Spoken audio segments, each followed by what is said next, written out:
An old man asked his student a question, and the student went quiet for a long time, not because he did not know the answer, because the answer cost him everything he had, 30 years.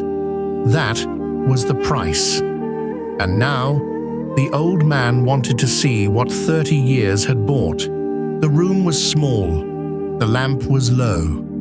Outside, the city moved the way cities always move, full of noise, full of people going somewhere fast. In here, the only sound was the old man breathing. He had asked. Now he waited.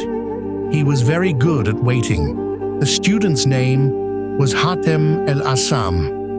He was not young anymore. His beard had grey in it. His teacher, Shakik of Balkh, had spent decades watching him. And now, Shakik asked the one question that could not be answered with a recitation.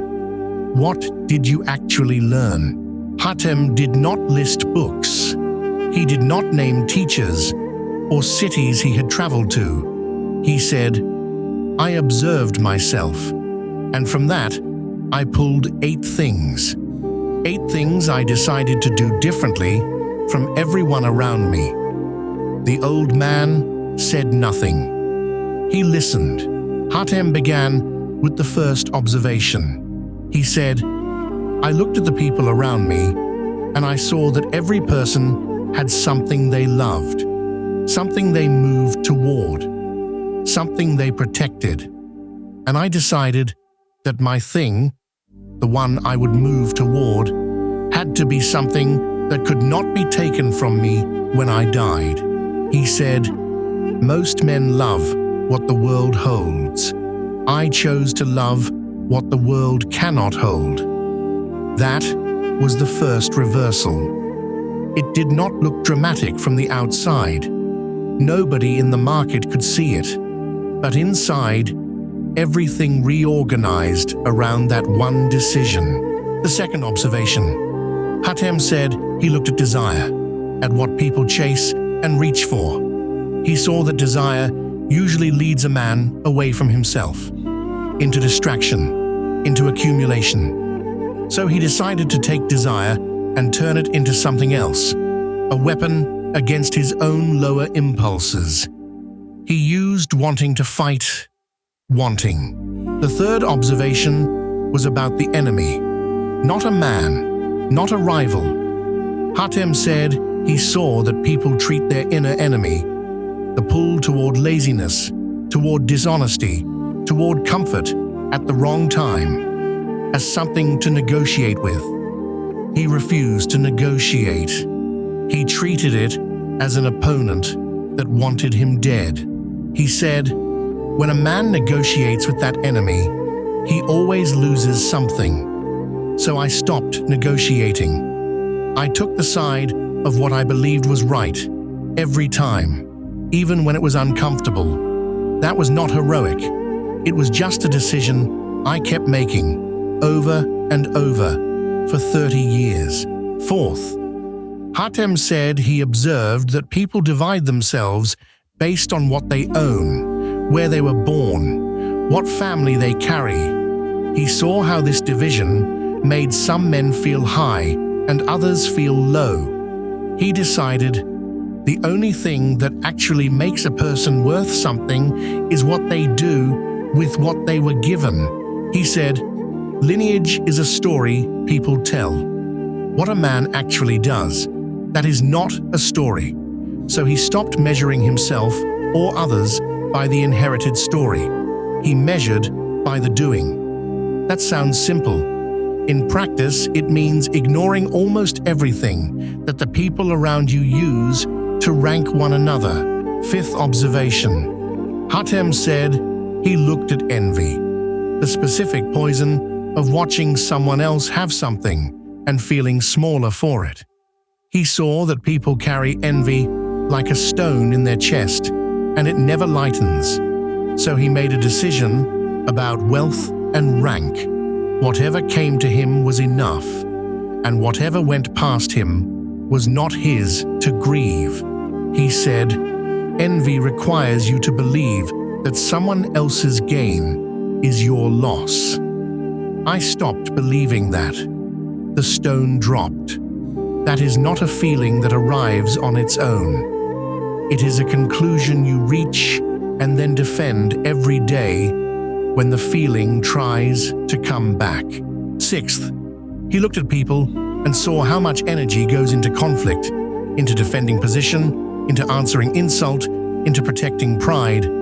He said, "I observed that enmity almost always starts with something trivial, a word, a slight, a competition, and then it grows until it costs years." He decided not to plant it. He said, "If enmity requires two people to feed it, then I will not be the one who feeds it." That does not mean weakness. It means he refused to let someone else's anger decide how he spent his time. He walked away from conflicts the way a man walks away from a fire he did not start and does not need to tend. Seventh observation. Hatem said he looked at what people depend on. He saw that most men put their weight on other men, on patrons, on rulers, on whoever controls the food and the coin. He decided to put his weight somewhere else, somewhere that would not move when a man died or changed his mind. He said, "I observed that when a man depends on another man, he shapes himself around that dependency. He becomes what the other man needs him to be. I was not willing to do that, so I chose a different foundation, one that did not require me to become smaller to stand on it." Eighth, the last one. Hatem said he looked at what makes people comfortable. He saw that comfort, the soft, easy, undemanding kind, is what most people organize their lives around. Avoiding difficulty, avoiding discomfort, staying inside the easy boundary. He said, "I looked at that and I went the other way." He said, "I treated difficulty as a companion, not as a punishment, not as a sign that something had gone wrong, just as the texture of a life lived seriously." He did not say this with pride. He said it the way a craftsman describes a tool he has used for a long time and knows well. Hatem finished. He had said 8 things. The room was quiet again. Shakik had not moved.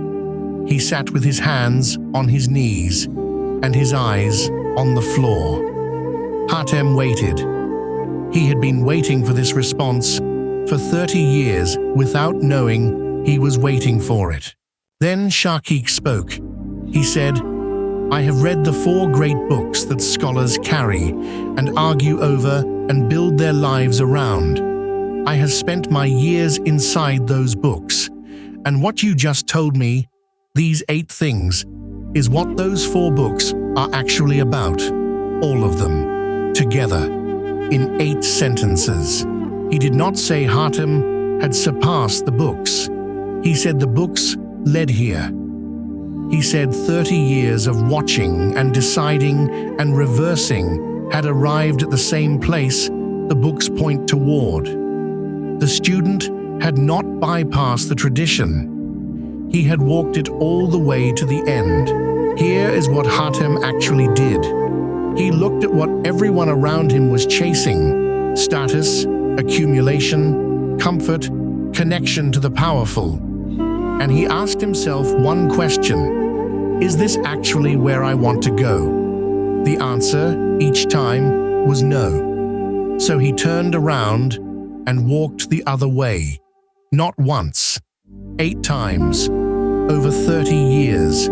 Each of his 8 observations started with a default, something people do without deciding to do it. They accumulate because everyone accumulates. They envy because everyone envies. They depend on the powerful because that is what you do. Hatem noticed the default first.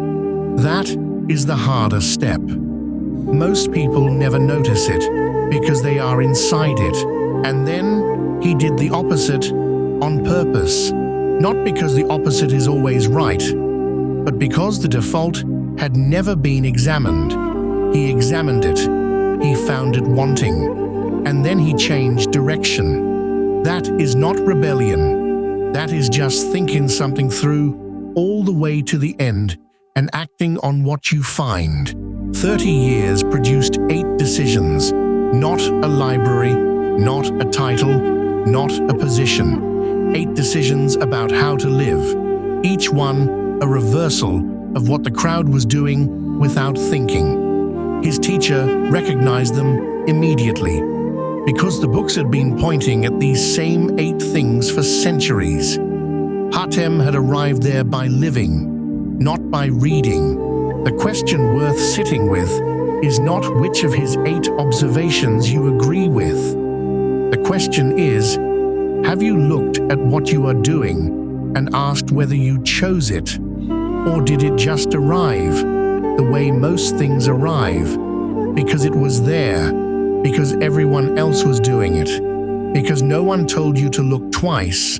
Hatem el-Asamm lived a long time after that conversation. He became known. People came to sit with him. He did not tell them what he had told Shakik.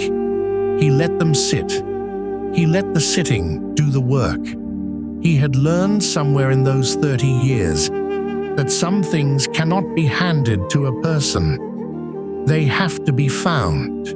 The old teacher and the no longer young student sat in that small room for a little while longer. Then one of them stood. The lamp was still burning. Outside, the city was still moving. Nothing had changed out there.